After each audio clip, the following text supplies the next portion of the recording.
Okay, so let's deal with some of the bar stool arguments, the everybody knows arguments. Everybody knows that teachers' pensions would cost 20%, 30%, perhaps 40% of salary if they had to be purchased in the private sector.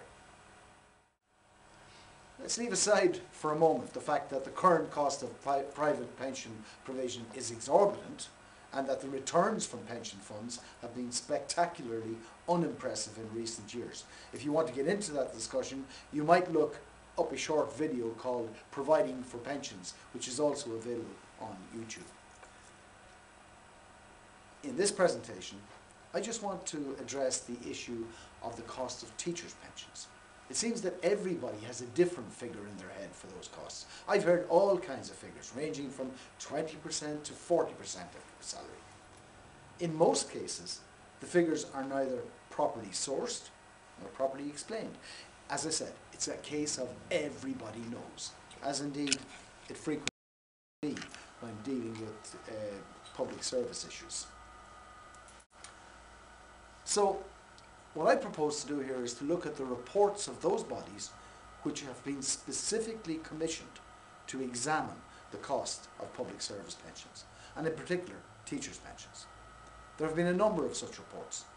In 1997, the Commission on Public Service Pensions found that the government would pay about 12% of salary towards the cost of a teacher entering service at that point. In 2007, the Public Service Benchmarking Body assessed that cost at 19.5% of salary. This despite the fact that in the interim, new pension measures introduced by Charlie McCreevy meant that teachers now had to work to 65 and that the option of early retirement had been abolished. The most recent and perhaps the most interesting official report on the cost of public service pensions was that of the Controller and Auditor General, the C&AG, in August 2009.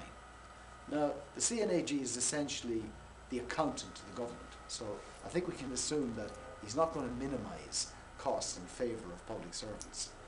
In fact, the report of the Controller and Auditor General put the cost to the state of a new entrant to primary teaching at 7.2% of salary, with the teacher herself picking up the rest of the cost, which is something around 13.3%. This, of course, includes the pension levy, which we've been paying in recent years.